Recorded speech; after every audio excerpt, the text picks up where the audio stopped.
वाह रे मध्यांचल विद्युत वितरण निगम। मध्यांचल विद्युत वितरण निगम में हुए भ्रष्टाचार के बड़े खेल, परंतु बदकाऊ खामोश।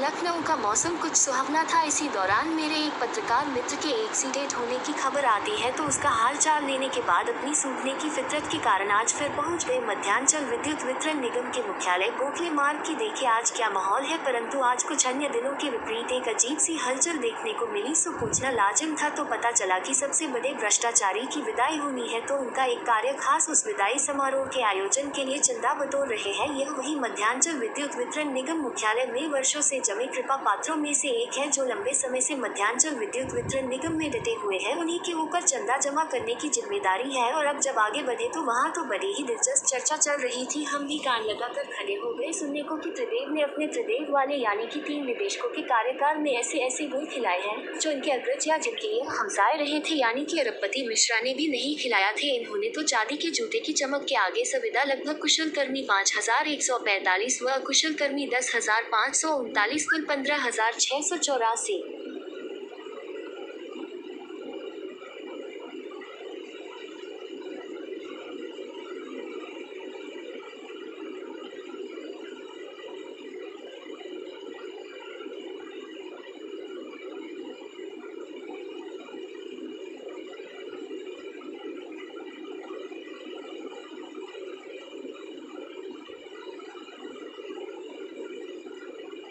कर्मियों, जबकि मीटर रीडरों की संख्या 4,850 नहीं शामिल है कि जिंदगियों को भी दांव पर लगा दिया था। चर्चा यहाँ तक है कि अपनी जेब भरने के लिए विभिन्न कारण बताकर मैनपावर उपलब्ध कराने के लिए निविदा प्रक्रिया यानी टेंडर ही नहीं होने दिया था और अपनी जेब गर्म करते हुए मात्र 2 महीने का कार्य विस्तार दिया गया, जबकि यह सर्वविदित है कि संविदा कर्मियों के जीवन रक्षा के लिए जो इंश्योरेंस होता है वो 1 साल के लिए ही होता है और उसकी धनराशि की किस्तें हर 3 महीने में जमा होती है, तो फिर 2 महीने का कार्य विस्तार क्यों दिया गया, यानी कि चर्चाओं में दम है। नियमतः निदेशक कार्मिक प्रशासन का काम निविदाएं आमंत्रित करना व निविदा में लगाई गई शर्तों को पूरा करते हुए जो एजेंसियों कम से कम कीमत पर नियमानुसार अच्छी सेवाएं उपलब्ध कराए उसका चुनाव करना। वैसे ही निर्देशक तकनीकी का कम है कि निविदा के माध्यम से चयनित एजेंसी द्वारा कार्मिकों को सभी वर्दी सुरक्षा रस्सी व अन्य सुरक्षा उपकरण दे रही है कि नहीं, यह सुनिश्चित करना व निदेशक वाणिज्य का काम है कि उक्त एजेंसी सभी का ईपीएफ और इसी समय पर जमा कर रही है या नहीं। अब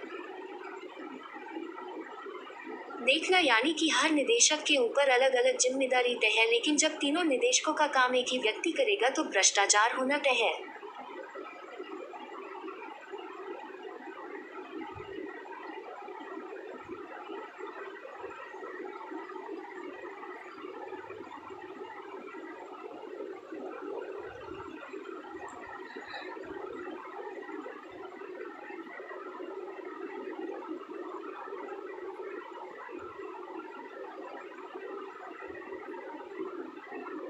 यह तो हुआ कि मैनपावर उपलब्ध कराने वाली कंपनी के ऊपर नजर रखने के लिए यह तीनों निदेशक की क्या क्या जिम्मेदारी है, लेकिन त्रिदेव के शासन का सारा काम तो एक ही जगह से होता था और इनके कार्यकाल में ही चौक स्थित मेडिकल कॉलेज उपकेंद्र का एक कर्मी बिना सुरक्षा उपकरणों की वजह से सीढ़ी से काम करते वक्त गिर गया था और उसकी मृत्यु हो गई थी। यह चर्चा आज सुनने में आई। अगर यह हाल त्रिदेव के कार्यालय में लखनऊ का रहा तो पाठक खुद समझ सकते हैं। आज भी पाठक अगर नजर दौड़ाए तो हर जगह संविदा कर्मी बिना वर्दी व बिना सुरक्षा उपकरणों के काम करते देखी जाएगी। आप चाहे ट्विटर पर देखिए या अन्य सोशल नेटवर्किंग साइट पर आपको वीडियो दिखाई दे ही जाएगी। अब आप शेष मध्यांचल के अन्य जिलों का हाल क्या होगा यह खुद ही समझ सकते हैं कि इनके भ्रष्टाचार की वजह से कितने घरों के चिराग बुझ गए होंगे। अगर यह अपना काम थोड़ी सी ईमानदारी से करते तो शायद आज बहुत सी बहनों के भाई, माँ के बेटे और सुहागिनें विधवा न होती। क्या मात्र 5 लाख की रकम से यह घाव भर जाएगी? शायद नहीं, लेकिन निदेशक महोदय ने अपना काम काश ईमानदारी से किया होता तो बहुत सी जानें बच सकती थी।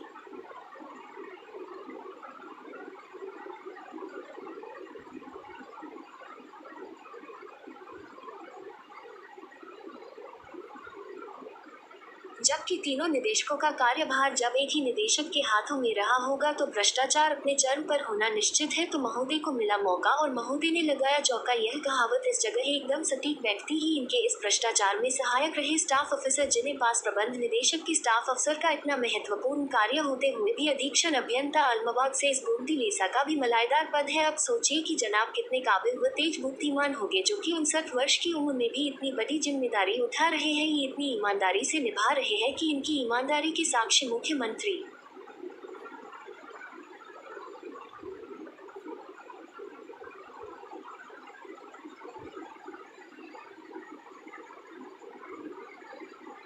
अध्यक्ष पावर कारपोरेशन, प्रबंध निदेशक पावर कारपोरेशन व अन्य बहुत सी जगहों पर घूम रहे हैं। यह प्रबंधन के इतने करीबी है, इसका हिसाब किताब आप खुद ही समझ सकते हैं। वह निदेशक महोदय के सबसे करीबी साथी और विशेष रूप से पूर्वांचल से अवतरित किए गए इरफान गनी साहेब, जिनको मध्यांचल लाया ही इसलिए गया था कि भ्रष्टाचार के जरिए कमाए गए सोने चांदी के जूतों को बटोरा जाए। यही तो निदेशक महोदय के भ्रष्टाचार के द्वार के